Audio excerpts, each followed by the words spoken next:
Današnju temu klipa je predložio Filip Tančinec.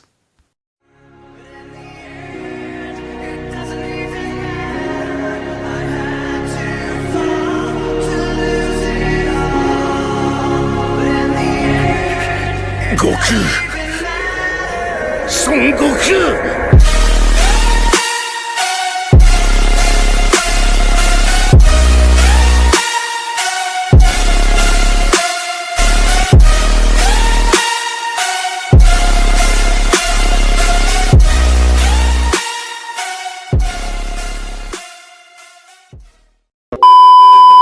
'Dragon Ball' iliti Zmajeva kugla je izašla u javnost putem televizije 1986. godine. Serijal koji se sastoji iz 9 saga i ukupno 153 epizode.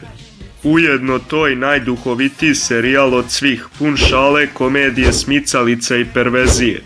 Prva epizoda je emitovana 26. februara 1986. godine, dok je posljednja emitovana 19. aprila 1989. godine. Sam serijal prati malog dečaka Son Gokua koji pobeđuje mnoge neprijatelje i sakuplja Zmajeve kugle zajedno sa svojom družinom, a ujedno ima i sagi gdje se odvijaju borbe na svjetskom turniru borilačkih veština. A sada idemo na činjenice. Činjenica broj 5. Da li ste znali da je prvi serijal trebao da ima samo jednu sagu koja se naravno sastoji od 13 epizoda, ali zbog svoje velike popularnosti sam kreator Akira Toriyama je rešio da produži serijal.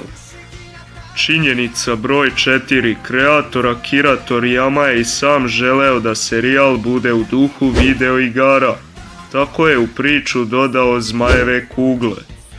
Činjenica broj 3. Jedini koji su mogli da lete u prvom serijalu na pitomom oblaku su Goku i Chi-Chi. Činjenica broj 2. Prvi serijal je u početku trebao da ima neku vrstu priče o divljem zapadu, tako su nastali Yamcha i Puar.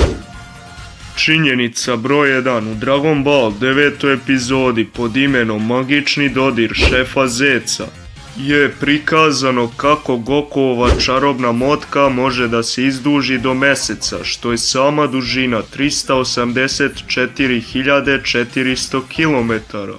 Neverovatno, zar ne?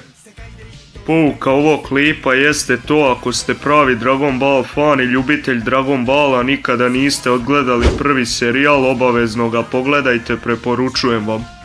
I to bi bilo to, ljudovi moji, nadam se da vam se svideo klip, ako jeste obavezno lajkujte i subscribeujte, inače napišite sljedeću temu vezanu za Dragon Ball, a do tada pozdrav!